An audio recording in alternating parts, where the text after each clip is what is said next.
আজ ডালিউড মানেই কোটি টাকার বাজেট, মাল্টিপ্লেক্স আর সুপারস্টারদের খেল। কিন্তু আপনি কি জানেন ডালিউডের প্রথম সুপারহিট সিনেমা কোনটি? যে সিনেমাটি না হলে আজকের ডালিউড হয়তো জন্মই নিত না।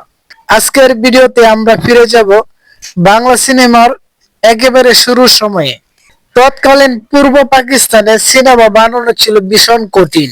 আধুনিক স্টুডিও ছিল না, ট্রেনিং প্রাপ্ত শিল্পী ছিল হাতে গোনা, ক্যামেরা এবং যন্ত্রপাতির অভাব। তবুও কিছু স্বপ্নবাজ মানুষ বাংলা ভাষায় সিনেমা বানানোর সাহস করেছিলেন। 1956 সালে মুক্তি পায় মুখ ও মুখোশ নামে একটি সিনেমা। এটি ছিল তৎকালীন পূর্ব পাকিস্তানের প্রথম পূর্ণদৈর্ঘ্য বাংলা চলচ্চিত্র। কিন্তু গুরুত্বপূর্ণ তথ্য হলো এটি ঐতিহাসিক হলেও বাণিজ্যিকভাবে সুপারহিট ছিল না। অর্থাৎ ইতিহাসে নাম থাকলেও সুপারহিটের তকমা তখনও আসেনি। এবার আসি মূল প্রশ্নে। বেশিরভাগ চলচ্চিত্র গবেষক এবং ইতিহাসবিদদের মতে রূপবান সিনেমা ঢালিউডের প্রথম সুপারহিট সিনেমা। এটি নির্মিত হয় 1965 সালে। কেন রূপবান এত গুরুত্বপূর্ণ? এই সিনেমা মুক্তির পর সিনেমা হলের সামনে লাইন পড়ে যেত। গ্রাম শহর সব শ্রেণীর মানুষ দেখেছিল।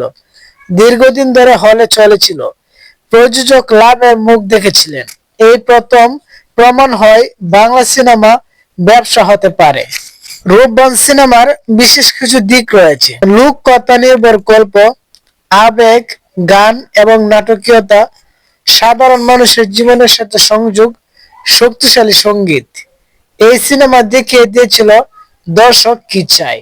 রূপবানের সাফল্যের পর একের পর এক বাংলা সিনেমা নির্মাণ শুরু হয়। নতুন অভিনেতা অভিনেত্রীরা আসেন। ডালিউড ধীরে ধীরে একটি ইন্ডাস্ট্রিতে রূপ নেয়। এই সিনেমা না হলে আজকের ডালিউডের পথ চলা অনেকটাই দেরি হয়ে যেত।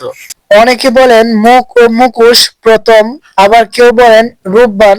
সত্যি কথা হলো মুখ ও মুখোশ প্রথম বাংলা চলচ্চিত্র, রূপবান প্রথম সুপারহিট বাংলা চলচ্চিত্র। দুটোর গুরুত্ব আলাদা, কিন্তু ডালিউডের ব্যবসায়িক ভিত্তি গড়ে দিয়েছে রূপবান।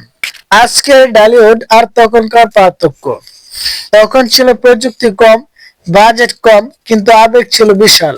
বর্তমানে প্রযুক্তি আছে, বাজেট আছে, কিন্তু সেই আবেগ কোথাও যেন হারিয়ে যাচ্ছে। এটাই ইতিহাসের সাক্ষী। ডালিউড শুধু তারকাদের গল্প নয়, এটা সাহসী কিছু মানুষের স্বপ্নের গল্প। মুখ ও মুখোশ জন্ম দিয়েছিল ডালিউডকে। রূপবান তাকে দাঁড় করিয়েছিল নিজের পায়ে। আপনার মতে ডালিউডের ইতিহাসের সবচেয়ে গুরুত্বপূর্ণ সিনেমা কোনটি? কমেন্টে আপনার মতামত জানান। ভিডিও ভালো লাগলে লাইক দিন আর সোনামনা চ্যানেলটি সাবস্ক্রাইব করতে ভুলবেন না। ধন্যবাদ। সবাই ভালো থাকবেন, সুস্থ থাকবেন। আসসালামু আলাইকুম।